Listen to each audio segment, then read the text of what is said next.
Bismillahirrahmanirrahim. Assalamualaikum warahmatullahi wabarakatuh. Alhamdulillahi rabbil alamin. Allahumma fasalli wa sallim ala sayyidina wa nabiyyina wa maulana Muhammadin wa ala alihi wa sahbihi ajma'in, amma ba'du. Para jamaah sekalian yang disayangi Allah dan dicintai Allah, di dalam kesempatan kali ini kita akan sedikit membaca, mengkaji daripada nasihat perkataan Sayyidina Abu Bakar As-Siddiq radhiyallahu ta'ala anhu, yang mana Sayyidina Abu Bakar berkata, "Inna iblisa qaimun amamaka." Sesungguhnya iblis itu berada di depanmu. Wa nafsu an yaminika, dan nafsumu itu berada di sebelah kanan. Wal hawa an yasarika, dan keinginan hawa itu adalah di sebelah kirimu. Wad dunya min khalfika, dan bermula dunia itu berada di belakangmu. Wal a'dha'u an haulika, dan bermula anggota badan ada di sekelilingmu. Wal jabbaru fawqaka, dan Allah yang maha perkasa ada di atasmu, ada di atas kekuasaannya, ada di atasmu. Nah, apa maksudnya nih? Kita lihat dulu, bahas di sini ya. Jadi iblis ada di depan kita, nafsu di sebelah kanan kita, hawa di sebelah kiri kita, dunia di belakang kita, dan anggota tubuh kita di sekeliling kita. Dan Allah yang maha perkasa, kekuasaannya ada di atas kita. Kita lihat dulu apa yang dimaksud iblis, hawa, nafsu, dan lain sebagainya. Iblis itu, para jamaah, adalah makhluk Allah Ta'ala yang dia diciptakan oleh Allah dari jilatan api. Dulu iblis ini adalah orang yang saleh. Tercatat itu ada 8.000 tahun dia beribadah kepada Allah Ta'ala, dan pernah diangkat menjadi pemimpin para malaikat dan bangsa jin sebelum adanya manusia, sebelum adanya Nabi Adam. Dia orang ahli ibadah, tapi ketika Allah menciptakan Nabi Adam dan Allah memerintahkan seluruh malaikat untuk sujud hormat kepada Nabi Adam, begitu juga iblis. Tapi ternyata iblis yang merasa dia sebagai pemimpin para malaikat saat itu, dan juga dia punya ibadah lebih banyak, dan dia lebih senior daripada Nabi Adam, maka timbullah kesombongan iblis, kedengkian iblis, sehingga iblis pun tidak mau sujud hormat kepada Nabi Adam. Kesalahan iblis itu bukan di dalam ibadah. Kesalahan iblis tidak pernah melakukan pensyirikan kepada Allah. Dia menyembah Allah, dia tahu Allah itu adalah Tuhannya. Tetapi kesalahan iblis itu adalah karena iri dengki dan kesombongan yang ada di dalam dirinya, yang itu berlawanan dengan Nabi Adam alaihi salatu wassalam. Itu saja kesalahannya. Dan iblis ini adalah cuman satu orang, sendiri aja. Dan iblis ini yang tidak mati sampai nanti datangnya hari kiamat. Iblis tuh. Adapun kaki tangan si iblis ini yaitu adalah syaitan. Syaitan.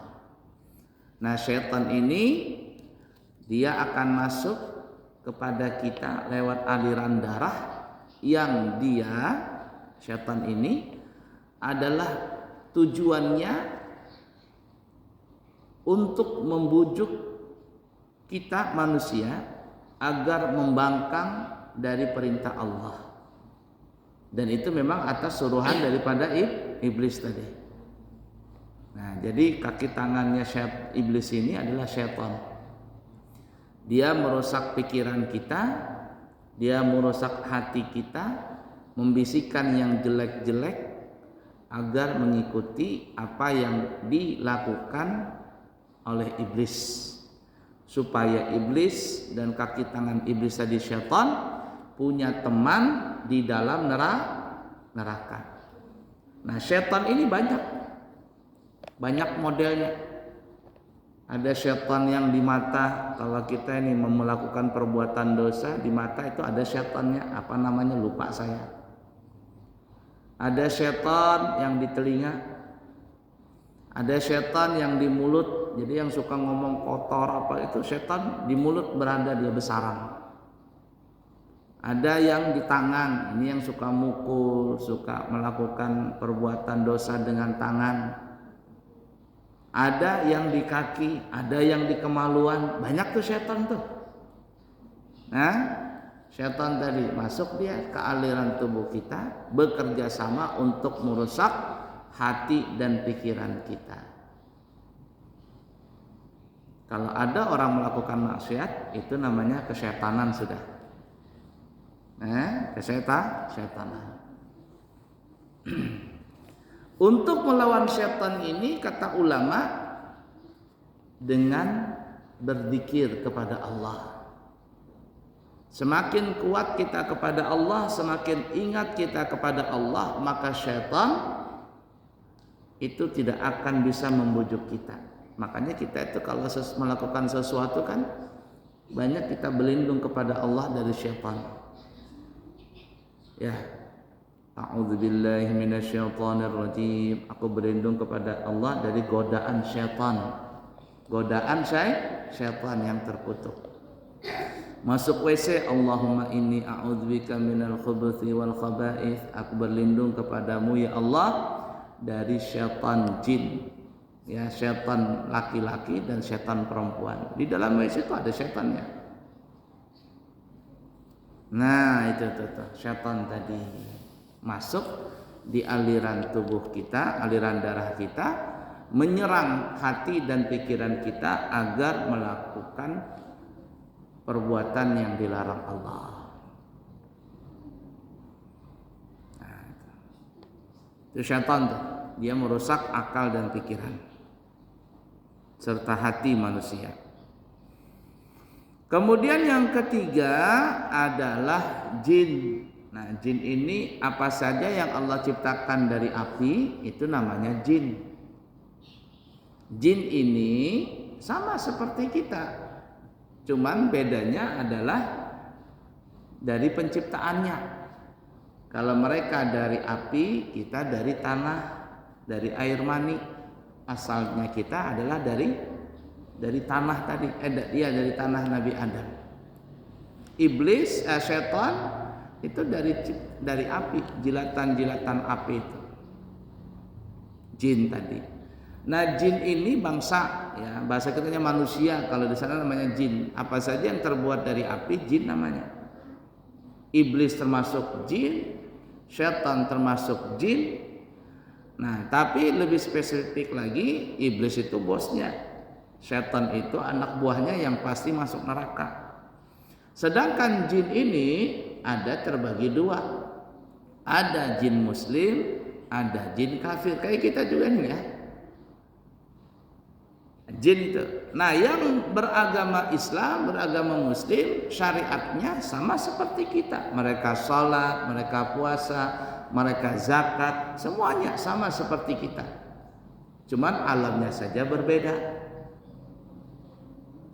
Nah, alamnya berbeda. Dan jin yang tidak mau mengikuti perintah Allah, itu yang disebut namanya jin kafir. Jin kafir yang paling jahat namanya jin ifrit. Jadi ifrit ini satu bangsa jin. Ya kalau di kita itu apa ya? Texasnya, premannya ya. Keluarga 6 preman-preman di situ jin ifrit ini. Itu yang digunakan oleh dukun-dukun. Ya, jin ifrit yang digunakan oleh dukun-dukun untuk menyerang orang. Lalu kalau jin kafir ini apa dia? Jin kafir ini dia disuruh oleh dukun untuk menyerang manusia, yang menyerangnya itu ke fisik. Kalau sudah kena jin ini, maka orang yang terkena itu kiriman dari dukun atau kiriman dari orang yang jahat, itu yang bisa nanti dikatakan penyakit non medis. Penyakit non medis. Diperiksa sama dokter nggak ada penyakitnya, tapi dia merasakan itu, merasakan berat ini itu. Kenapa? Karena jin kafir tadi dia menyerang ke fisik manusia. Kalau setan menyerang kemana? Menyerang ke akal, pikiran, mental manusia, hati manusia. Nah, itu bedanya di situ tuh jin tadi. Nah, sedangkan jin muslim dia tidak mengganggu manusia. Dia punya alam sendiri. Bahkan mungkin mereka punya alam lebih canggih daripada kita. Itu sering didengar ya. Bahkan sampai difilmkan itu di Banjarmasin ada namanya film apa tuh? Saranjana. Nah, negeri bangsa jin muslim. Kotanya lebih mewah daripada kota yang ada di dunia ini. Karena mereka hidup panjang, umur mereka lama. Nah, baik, kita kembali. Jadi iblis, kata Sayyidina Abu Bakar, itu ada di depan kita. Anak buahnya setan mengganggu manusia agar masuk apa yang dilakukan oleh iblis tadi dan setan tadi. Sedangkan nafsu itu keinginan tabiat manusia. Nafsu namanya. Tabiat nafsu manusia. Nafsu ingin makan, nafsu ingin tidur, nafsu ingin minum, nafsu ingin jalan-jalan. Tabiat manusia. Nafsu namanya. Nafsu ini dimiliki oleh manusia, dimiliki juga oleh bangsa jin, dimiliki juga oleh binatang. Cuman kalau binatang itu kan apa namanya, bukan nafsu, disebut apa istilahnya itu ya, insting ingin makan, insting ingin minum, itu nafsu. Binatang disebut kata orang insting. Nah, kita tidak disebut insting. Kita nafsu lah, keinginan tabiat badan. Selama nafsu itu menginginkan tabiat badan, nafsu keinginan badan ini, keinginannya yang baik-baik, maka itu disebut namanya nafsu mutmainnah. Nafsu yang tenang, nafsu yang baik. Ya? Nah, itu tuh. Jadi kalau ada orang makan, ya sudah, banyak makan, banyak banget kamu makan. Ya nafsunya segitu, tingginya segitu. Gentongnya besar, ya makannya banyak juga. Aku udah bernafsu makan, ya aku udah ada nafsu makan katanya, kurang nafsu makan. Berarti apa ya? Berarti dia lagi sakit kah, atau gentongnya kecil, jadi ya segitu aja dapatnya. Jangan dikatakan ih rakus banget katanya. Oh, orangnya gendut, perutnya besar ya makannya banyak, wajar saja. Ya, sapi aja beda makannya. Sapi Bali dengan sapi Brahma, sapi limosin, sapi limosin kan? Sapi Bali dengan sapi limosin, sapi kurban itu kan kecil-kecil. Kalau sapi limosin makannya itu banyak, sehari itu mungkin satu ekor sapi itu makannya 200.000 ongkos biayanya sehari itu. Kenapa? Karena memang bodinya gede, nafsunya besar. Bisa dipahami kira-kira ya? Nah, nafsu ini.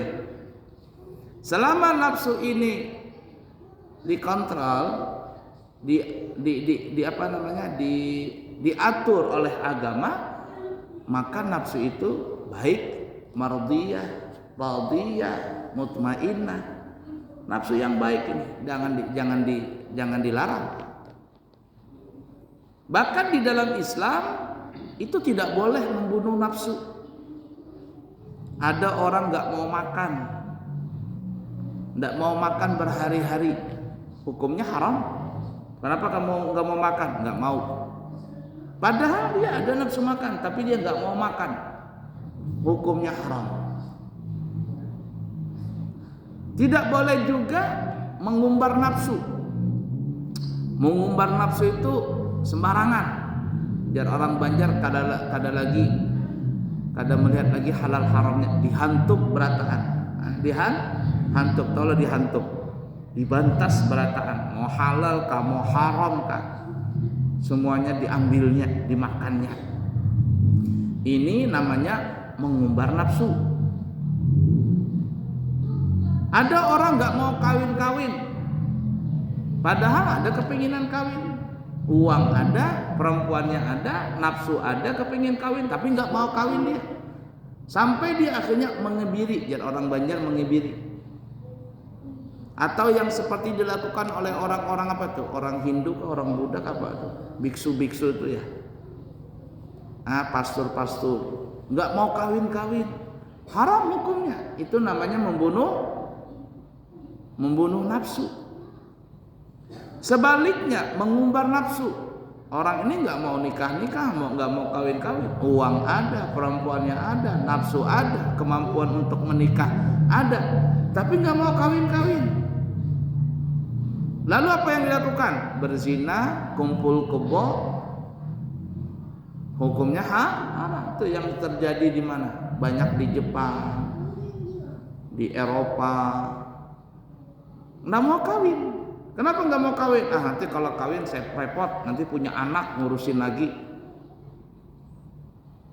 Kalau punya istri nanti cekcok, repot, nggak bisa bercerai katanya. Itu nggak boleh begitu. Kalau orang kumpul kebo tuh kalau cocok jalan, kalau nggak cocok bubar katanya. Ini namanya mengumbar nafsu, hukumnya haram. Di dalam Islam nggak boleh seperti itu. Membunuh nafsu tidak boleh, mengumbar nafsu tidak boleh. Yang dibolehkan apa dalam Islam? Yaitu mengendalikan nafsu. Mengendalikan nafsu. Nah, nafsu ini dikendalikan oleh agama. Boleh tidak makan, tapi dengan cara puasa. Diatur dari sebelum subuh atau masuk subuh sampai masuk maghrib, di situ aja startnya, sampai start dan finishnya. Tidak boleh makan dan minum di situ. Kalau lebih daripada itu, apalagi puasa 24 jam, maka hukumnya menjadi haram. Ada orang masuk bulan Ramadan tapi nggak puasa, itu mengumbar nafsu namanya. Nah, sehingga agama mengatur kita, ada pernikahan. Di dalam menikah itu pun juga ada namanya nafkah zahir, ada nafkah batin. Hak dan kewajiban suami istri perlu dijaga kedua-duanya. Suami wajib menyempurnakan hak istrinya. Suami boleh meminta, suami wajib menyempurnakan kewajiban dia kepada istrinya. Suami boleh meminta hak dia dari istrinya.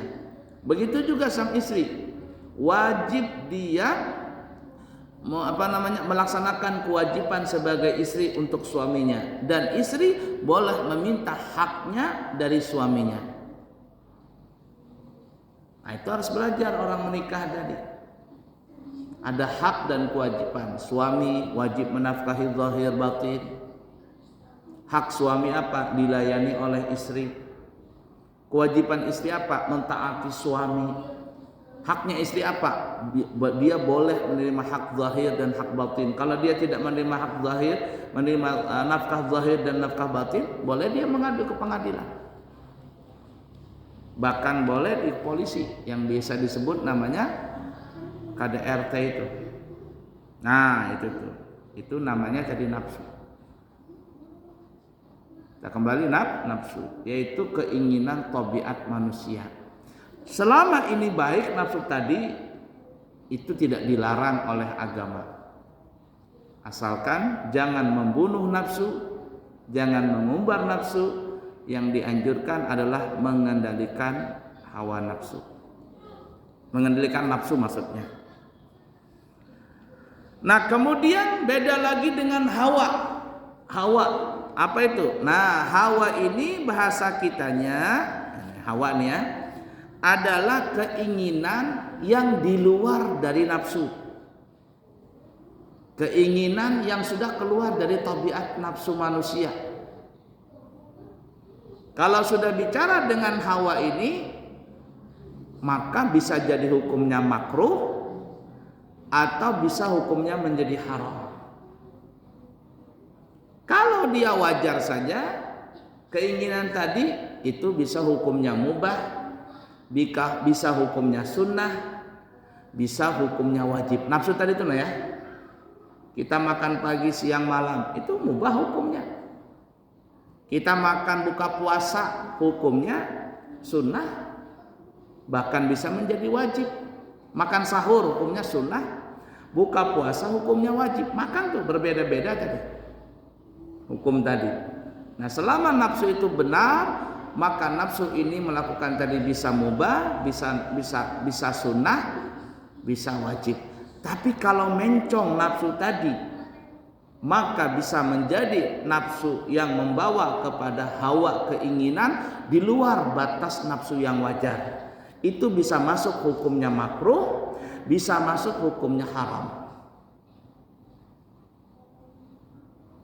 Nafsu dia cuman makan bisa sepiring, dia paksain tuh makan sampai 2 piring, 3 piring, jar orang Banjar sampai ke gulu tuh makanan tadi.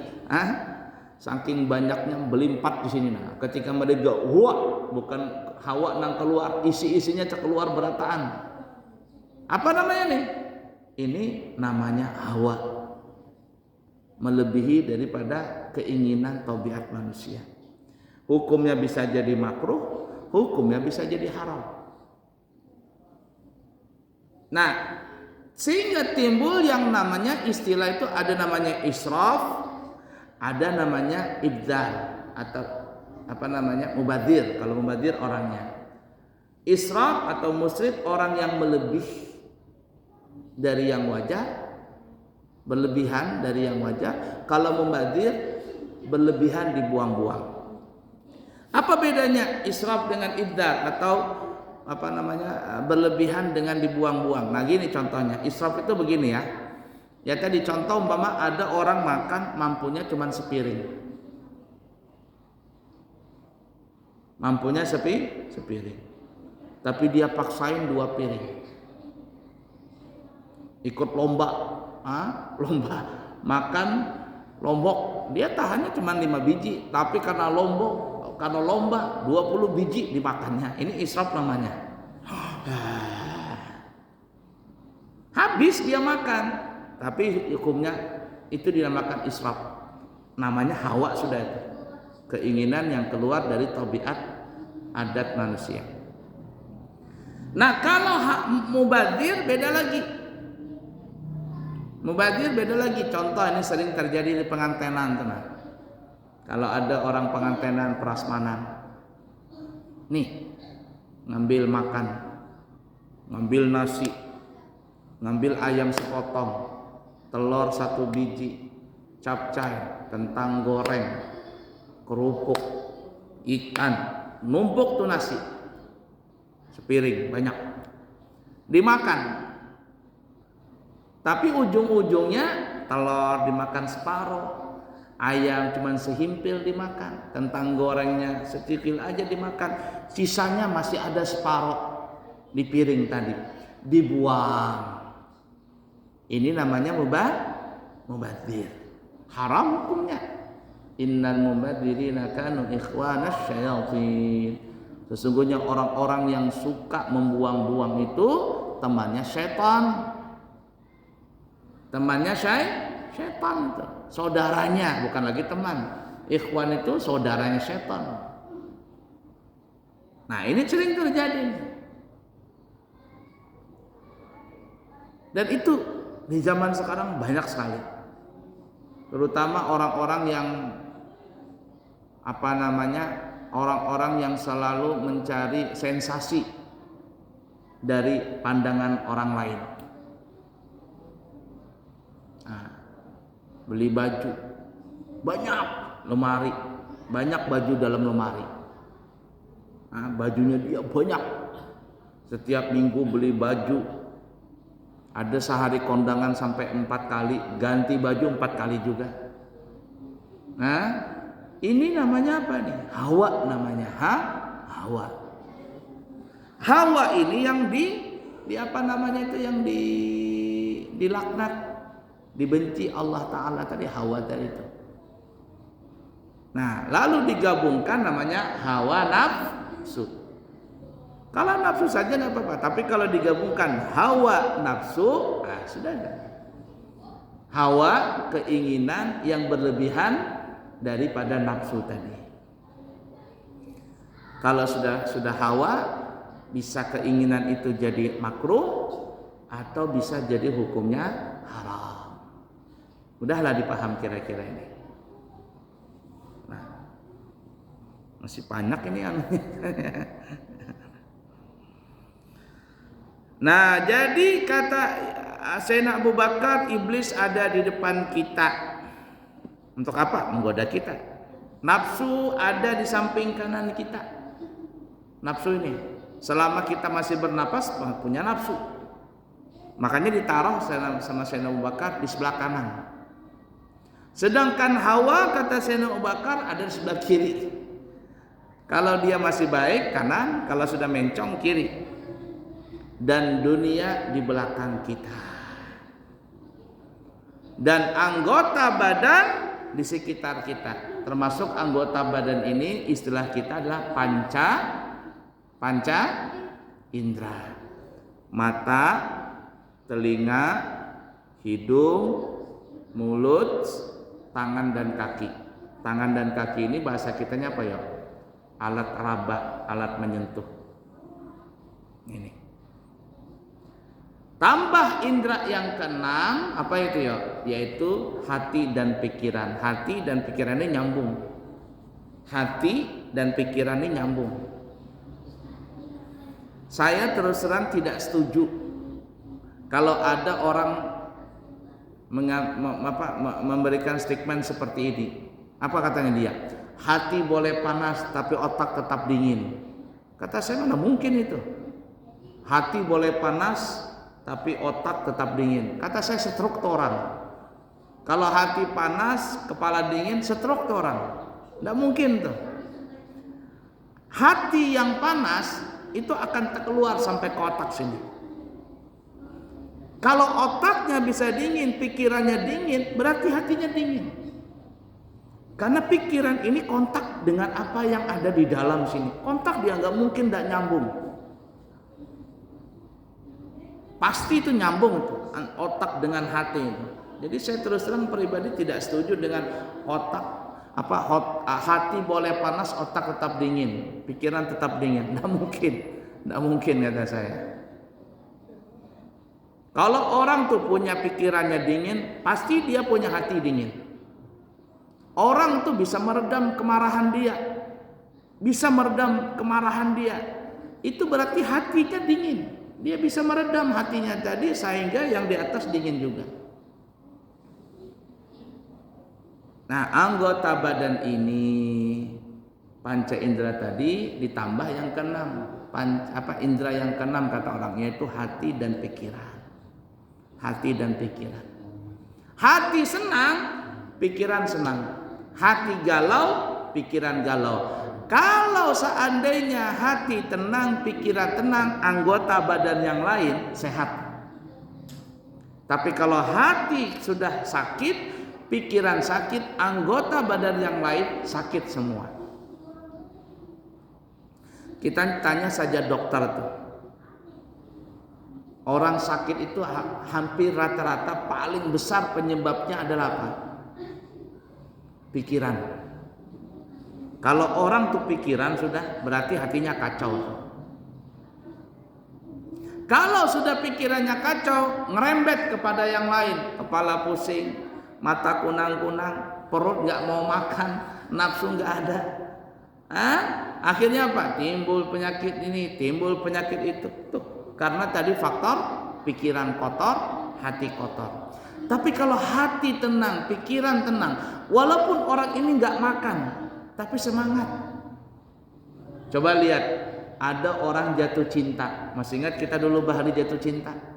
Wah, ada orang jatuh cinta. Badannya kurus, bukan tak makan, bukan tak mau makan. Badan kurus karena jatuh cinta, tapi aneh, kekuatannya itu kuat sekali. Betul enggak? Mata ini kayak sayup, ngantuk, tapi dia tidak bisa tidur. Kenapa? Karena ada cinta di dalamnya. Semangat itu di dalam tubuh tadi karena rasa cinta. Ya enggak seperti itu. Tapi ada orang pikirannya kacau, makan dia makan, tapi karena pikirannya kacau, karena makanan timbul penyakit yang lain. Jadi anggota panca indera kita ini itu berkaitan dengan indera yang keenam tadi, hati tadi dan pikiran. Hati dan pikiran.